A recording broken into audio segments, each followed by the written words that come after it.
AIMIM के floor leader जनाब अकबरुद्दीन ओवैसी साहब को प्रोटेम स्पीकर बना दिया गया। आपको बता दें कल 9 तारीख को तमाम विधायकों को शपथ दिलाया जाएगा और इस शपथ ग्रहण समारोह में तेलंगाना असेंबली में मजलिस इत्तेहादुल मुस्लिमीन के फ्लोर लीडर जनाब अकबरुद्दीन ओवैसी साहब को प्रोटेम स्पीकर के रूप में चुना गया है। यह फैसला तेलंगाना सरकार की तरफ से या यूं कहें कांग्रेस सरकार की तरफ से ली गई है।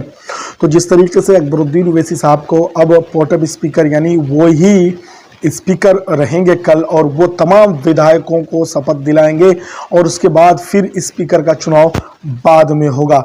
लेकिन आपको बता दें दोस्तों, मजलिस इत्तेहादुल मुस्लिमीन के विधायक अकबरुद्दीन ओवैसी साहब पहली मरतबा सदन के नीचे की कुर्सी से उठ करके स्पीकर की कुर्सी पर पहुंचने जा रहे हैं। आपको याद होगा पिछली दफ़ा की बात अगर हम करें तो प्रोटेम स्पीकर के रूप में एआईएमआईएम की तरफ से अब्दुल पाशा कादरी साहब जो थे, पाशा कादरी साहब वो प्रोटेम स्पीकर थे। तो ये बड़ी अपडेट आपको बता दें मजलिस इत्तेहादुल मुस्लिमीन के लिए और उन तमाम विरोधियों के लिए जो कहते हैं कि एआईएमआईएम एक छोटी जमात है और मजलिस इत्तेहादुल मुस्लिमीन जो है किसी तरीके की कोई बड़ी काम नहीं कर सकते और कोई ऐसा उनके पास हुक्मरानी वाली तर्ज अमल पर कोई काम नहीं है।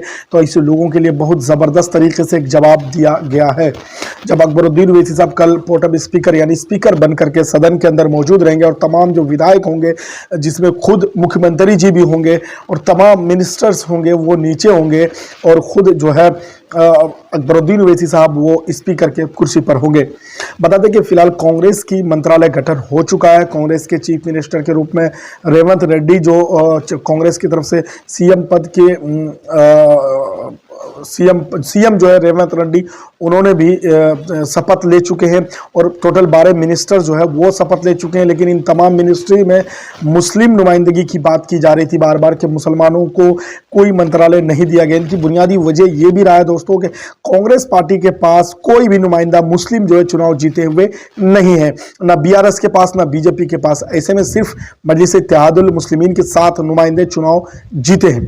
अब कांग्रेस के पास एक ही रास्ता है कि मुसलमानों को खुश करने के लिए मंत्रालय और अधिकार की बात कर रही है कांग्रेस। तो मंत्रालय देने के लिए एक ही रास्ता है कि एमएलसी किसी मुस्लिम को एमएलसी का चुनाव लड़ाकर जिता करके वो पूरी तरह से तेलंगाना के मंत्रालय में मंत्री तेलंगाना सरकार में मंत्री बना सकते हैं, वरना उसके पास कोई दूसरा रास्ता है नहीं।